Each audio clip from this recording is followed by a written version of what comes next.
Hello and welcome to my channel. If you are one of my loyal viewers, you probably know that I have been shooting a lot of travel vlogs and also airline and hotel reviews on my channel, both Chinese and English version. But this time I want to make this travel vlog in a slightly different way because in my recent trip to Ireland, Dublin, and I didn't have a lot of sound bites when I was there because I don't know what to say, because I don't know anything about Ireland beforehand. But I have decided to travel to Ireland, but turns out it was a really memorable trip and a lot of different beautiful sceneries and monuments that I have encountered. And that's why I don't want to waste the footages by just making Chinese vlogs, because I know a lot of my viewers actually speak English and don't speak Cantonese. So that's why I'm going to try to make this vlog in a slightly different way. I don't want to waste the footages. So let's go. The reason why I wanted to travel to Dublin was because of my childhood memory as a child, and I thought you guys might not know that I was actually studying in a boys' school, a Catholic school, when I was young, and it was Wilde College. And if you are one of the alumni of my alma mater, you would know that it's operated by the Jesuit fathers, and many of those fathers are actually born and raised in Ireland, and that's why I have a few encounters of these priests, and they're very good to me. They're just like my family members when I was there. So I've always wanted to travel there and to know more about this beautiful country. And then as you guys might know, that Ireland is a predominantly Catholic city, and I'm also a Catholic, and that's why I really wanted to travel there. And there was one occasion when one of my, I call him a grandfather because he's so, it's just like my family member to me, but he passed away in 2000. I missed him so much. And he wasn't a history teacher, but I didn't have the privilege to be taught by him by that time because he's already kind of retired when I was a high school student. And he was only teaching English at that time. But we have a lot of conversation about the history of Ireland, and one of the things he has been very strongly about was the British actually took away Northern Ireland from Ireland, and he probably is a fervent Irish national, and he once said, "The Britons to be blamed, the Britons to be blamed, the Britons to be blamed." And I know it's not politically correct to say that, and especially I don't have a lot of knowledge about the history of Ireland. I would say I have some kind of reservation, especially after studying the history, whether it's on the website or other relevant quotation. I would say it's not just not that simple, but I have to say it really it was an eye-opening experience when I visited there. So that's why I went to Ireland. This is one of the reasons. And the second reason was I was an English literature student when I studied my first degree in Hong Kong U. And I was mesmerized by all those beautiful prose and poets, and also those novels created by the Irish authors like James Joyce and Oscar Wilde. And that's why it's a kind of a memory trip for me to revisit my good old days as a college student and also as a secondary school student. And so the first tourist spot, or I would say the first spot that I'm going to take you to, is the Trinity College.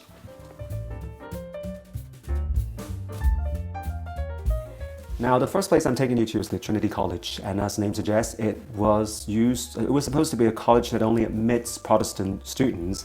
And long story short, when Ireland was still part of the United Kingdom in the 1500s, because of the Reformation campaign, England was actually converted to the Church of England, and most of the people have been the disciples of Church of England. But Irish have fought against it very strongly, and then still in these days, Ireland is still predominantly a Catholic country. And that's why at that time, most of those who are actually Protestants are actually the aristocrats. So that means only the aristocrats would be able to study in this college. It wasn't until the 1870s that this college has allowed Catholic students to be admitted to this college. But at that time, the Diocese of the Island Catholics have decided not to allow students who believe and who are Catholics being admitted to this college for fear of being converted to the Church of Ireland. So it's not until the 1970s that this restriction was lifted. So it's kind of interesting fact in the first place. And I had a privilege to join the guided tour by one of their graduates at that time. And he has shared with us, all those tourists, a lot of really juicy stories about the myths of the college and about the provost who mentioned that over his dead body, he would not allow women to be admitted by this college, only to the fact that he passed away 2 years later, and then the first female student was admitted to this college. And then there was also a murder case that happened in one of its premises, and the junior dean was murdered in the 1700s, but those students who are actually acquitted because there were lack of evidence, and they ended up being the MPs of the Irish government, which is kind of like fascinating to know about that. But one of the most memorable things when I traveled, when I visited the Trinity College, was actually being able to see the Book of Kells, which is an illuminated manuscript of the Bible. And it was a really beautiful piece of artwork, and also I get to see the beautiful library as well. But the thing is, they are doing some kind of maintenance because as you might know, it is a very old monument, and it was mostly made of wood, and that means nowadays there are some kind of fire concerns about structures being made of wood. So they're actually doing a lot of extensive work to prevent a fire from happening, and then the spread, and then all those books and valuable monuments are being destroyed. So I wasn't able to see all the book collection in the Book of Kells in the library, but still it is a very memorable trip for me. And so this is the first destination that I went to.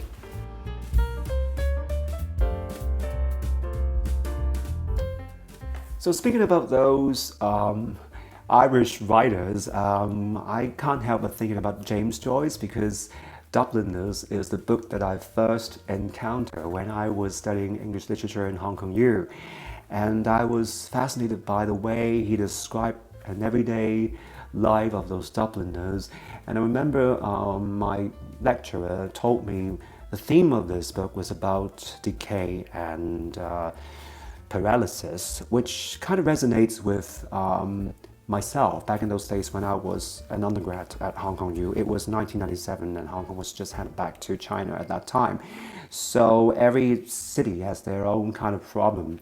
Each and every single person living in their own world will kind of face their own problems, and then if things didn't turn out to be well, they will slowly went to the same path like decay and paralysis. And that's why the book Dubliners really resonates with me at that time. And I was really privileged to visit the James Joyce Museum, where I can see a lot of beautiful historical documents of James Joyce, and also get to see a lot of his manuscript as well. But one of the books that impressed me the most is, of course, the Ulysses, which is famous for its stream of consciousness. And you know, it's very difficult to actually understand the book because it's so huge, and the stream of consciousness is something that mimics people's train of thought, which could be quite messy at times. So it really takes some effort to actually understand what he writes. So, but nonetheless, everybody knows that this is one of the best works ever happened in English literature's history. So I was privileged to actually see the book, and also all kinds of introduction about James Joyce's life.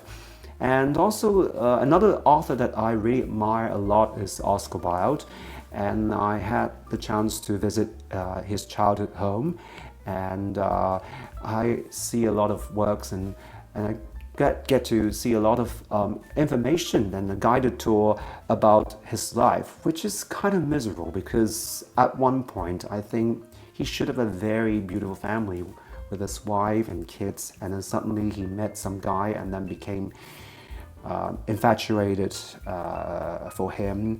But then his boyfriend convinced him to launch a libel case against his lover's father, and then he lost the case, and then being charged for gross indecency, and then being jailed, and then his life went all the way downhill. And then her wife was still in love with him, but she couldn't meet him eventually, and then she died on the operation table, and then ended her life miserably.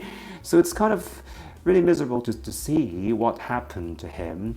And then when you look at all those beautiful works that he had made, and then think about his own life, you kind of like, okay, can we separate between his personal life and his beautiful works? For me, to some extent, it's a yes and no answer. Of course, we can appreciate his beautiful artwork and writing and admire what he wrote and his humor as well, but also you can't help but thinking about his personal life and the pain and endurance that he has caused to his loved ones. So it's kind of a food for thought visiting these museums, and then I really appreciated these experiences very much.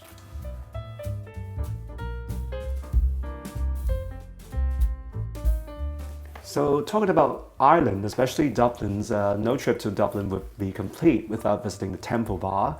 And I was actually surprised that it was not a single bar, it was actually the whole district. It's called the Temple Bar District. And then the one and only Temple Bar is the Temple Bar. And if you are familiar with me, I'm not a drinker, I don't drink. And so I really took the courage to visit one of the most iconic bars in Dublin. And then I went inside, and people are really happy listening to performers. And then I didn't understand how to order the pin size, and then I didn't know they sent me 2 pins of Guinness, and I was in total shock. But I have decided to take a dive and sip a bit of it, and I just instantly fell in love with it. And although I'm not a drinker, I just grew a little bit dizzy, but I think it's quite manageable, and it was a really beautiful experience.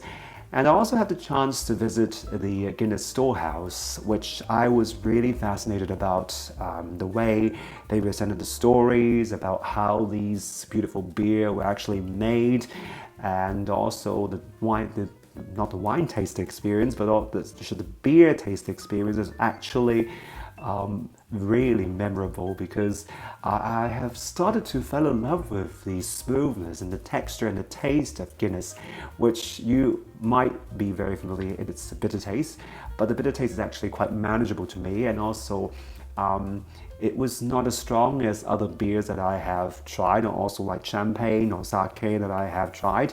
So I have actually grown accustomed to this kind of taste, and I think the next time when I visit Ireland, I would definitely try another Guinness.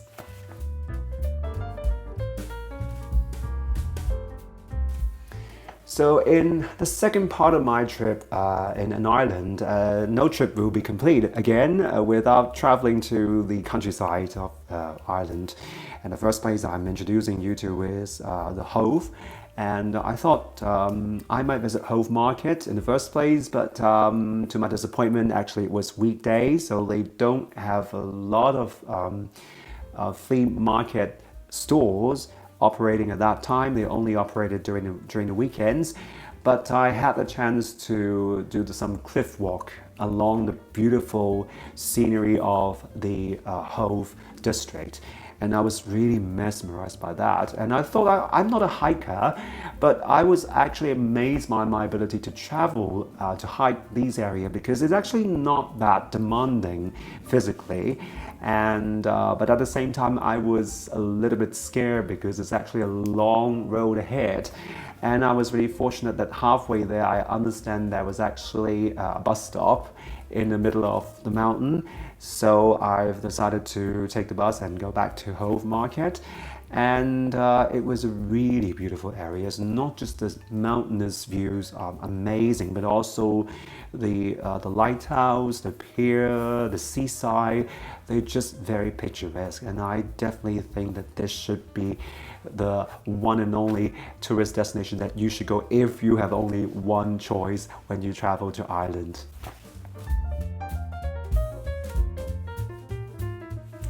And then the second suburb should I say, the suburb trip is the Dalkey Islands. But before that, I have hopped off at Dunleary, which is a really beautiful town. And I have bumped into a Catholic church and attended one of the masses, and it was a really beautiful church. And also it was a really beautiful town as well. But I actually had the experience to see their nautical museum in Dunleary, where there are a lot of history about all those marine incidents that happened in the past 2 centuries, and including the Titanic ship's sinking. And it's really some kind of way to commemorate these people who have died in those accidents, and it's a really, really worthwhile place to visit.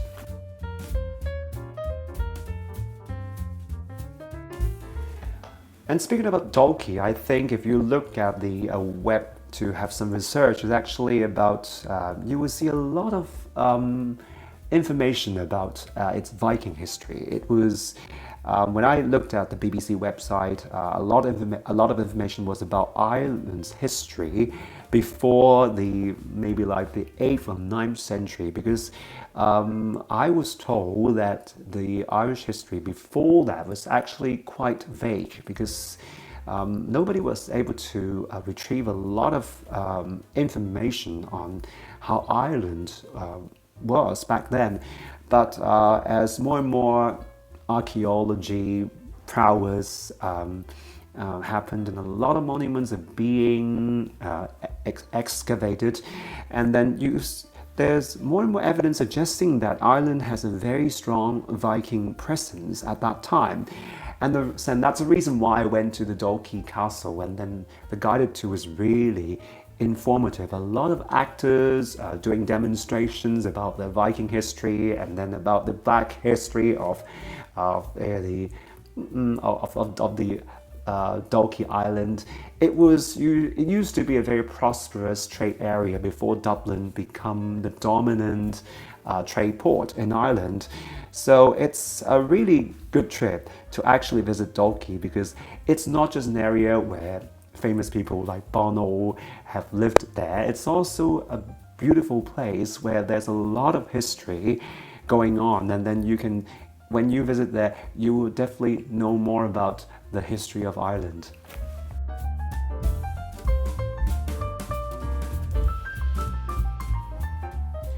And the last place that I went to is actually the Dublin Castle, which if you were familiar with the politics of Ireland, you would know that many Irish presidents was actually inaugurated in that place. And interestingly, there were actually 2 female Irish presidents, which is kind of rare, even for countries like England and also like Australia. We rarely see some female leaders in those developed countries. And although the Irish president has no substantive power, they still have a lot of constitutional power retained. And then one of the most famous Irish presidents was Mary Robinson, who was a UN ambassador back in the 90s. And I remember when I was studying journalism at that time, I really saw a lot of coverage, especially about the way she fight against people. And she was a human rights champion, and then she has done a lot of work, and despite the fact she was a Catholic, and then under the influence of the strong Catholic power in Ireland, she had pursued to pass laws that protect the minorities like the homosexuals and also people who champion against abortion rights. And I really admire her effort and her audacity in trying to put these things through to protect the human rights of people who are underprivileged. So after all, this is a really memorable trip, and I would recommend anyone who still hesitate to visit Ireland because they think it might not be the place as action-packed. I would say this is a must-go place.